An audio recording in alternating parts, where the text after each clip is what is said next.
It was 7 years ago that John Harris left his editing job at the Washington Post with his colleague Jim Vandehei to launch Politico, which has grown into a powerful media institution with nearly 200 journalists. But with its talk about winning the morning and driving the day, how is it changing Beltway journalism?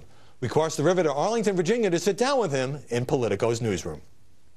John Harris, welcome. Hey, welcome to our newsroom, Howard. You're a lot bigger than the last time I was here. Politico has become almost synonymous, I would say, with the quick hit, the juicy nugget, the instant reaction. Are you trying to change that? What we're trying to do is expand the menu of our coverage and the menu of things that people think of when they think of Politico. Those were what we were always good at. We're coming up next month, Howard, on our 7th anniversary. And I think from day one there was a certain type of story that we did well. And those stories did help really, in a big way, put us on the map. But you also got criticized for maybe being too fast. Some people said too superficial. I never really took that criticism that seriously. Certainly, we always want to be fast and accurate. How important and relevant? How important is speed in the Twitter age, and when you can sometimes measure success by whether you're driving cable news segments? How important is speed? Well, it's important, but in a way, it's less important as a comparative advantage than it was 7 years ago. When we launched 7 years ago, largely at the leadership level, people who had grown up in an earlier era of media and were coming from some of the big name newspapers, that was the way we set ourselves apart. We're faster, fleeter of foot than those legacy. They were organized around a 24-hour, once every 24-hour news cycle. Really, right. Of course, everybody had the website, but the print edition was what organized their thinking, what dominated the rhythms of their day. And so we said, look, we can come in with a much more digital focus. And one important dimension that is speed, immediacy. Right. But that really is, there's no such thing as an old media organization and new media organization. That's very out. Everybody's digital. Everybody's digital. Right. Everybody's new media. But now you Everybody started is fast. Politico Twitter, magazine. There's no, even the fastest blogger is not going to be faster than Twitter. Yeah, right? Twitter is so hyperspeed. If you're looking for a way to set yourself apart, you have to do more. You have to be more creative, more enterprising, more original. And now you started Politico magazine, bringing in Susan Glasser, previously of Foreign Policy magazine and the Washington Post. And so is this a conscious attempt to go deeper or just to run longer features? What I want to do, I measure myself and I measure our newsroom, are we succeeding by, are we setting the agenda with audience, or I would say overlapping audiences that are important to us. If we're setting the agenda with, as you say, kind of a quick hit news story, I'd say that's great. But if we're doing it in the policy realm, Politico is now the biggest policy newsroom in Washington, or among the very biggest policy newsrooms. So if we're doing it in energy, technology, healthcare, then we're succeeding. And another way of succeeding, to me as a journalist, a very, very attractive way of succeeding is with the deep dive enterprise story that can never be done as a quick hit. It takes weeks of reporting, in some cases weeks of writing and editing to get right. But when you get it right, it's boom.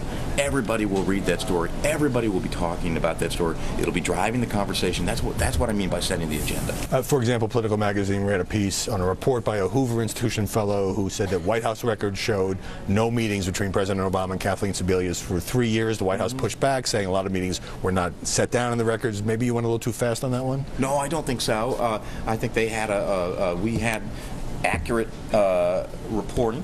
This was an opinion piece, by the way, not something that was done by one of our political reporters. It was an opinion piece and labeled as such, and that opinion writer, I think, fairly looked at the public record and tried to draw some conclusions from it. The White House had a pushback on that, but I don't think the piece was in some way not something that we stand behind and that made a contribution. Now, Politico has bought Capital New York under your colleague Jim Vandehei, who's going to run it, overhauling that place and adding staff. Right. How do you become a player, though, in such a competitive media market as New York?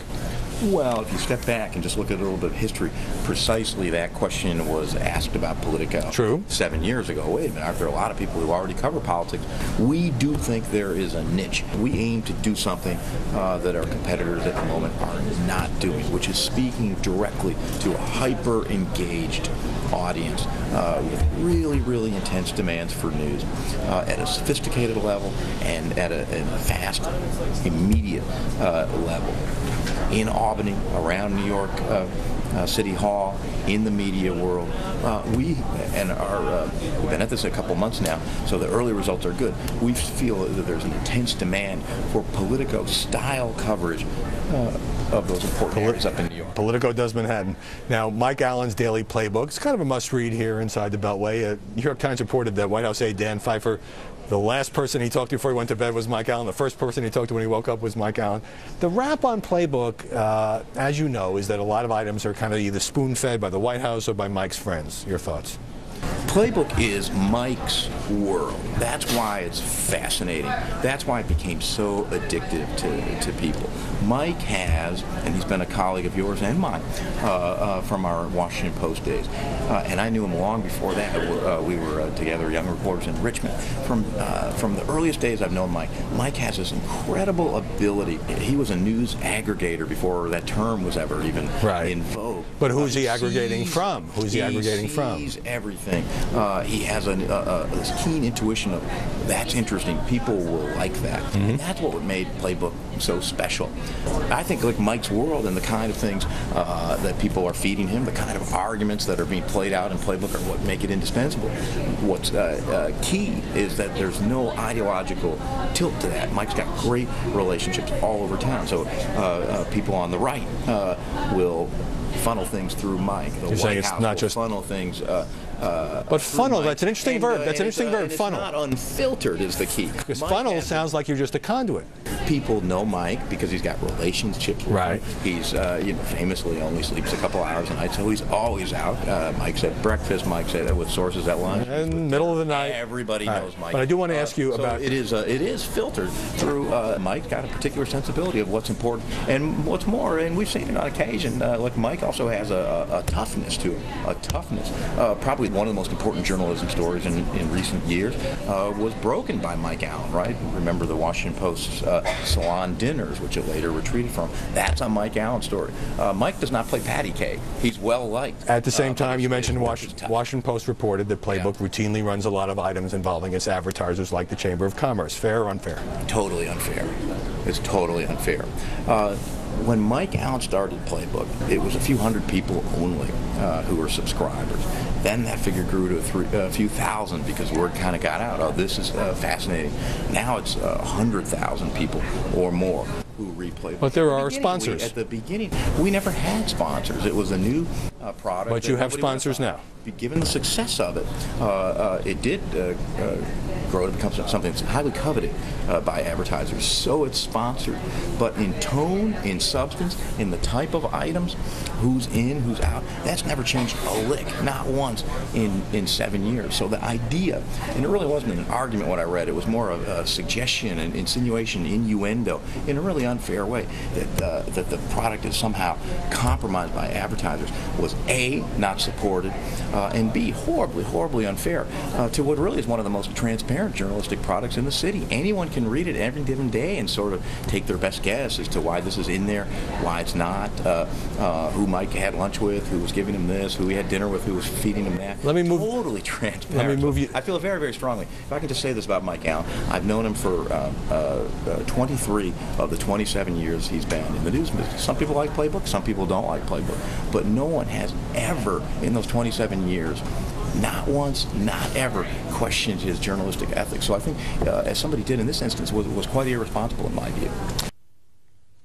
After the break, John Harris on why he's got a full-time reporter assigned to Hillary Clinton.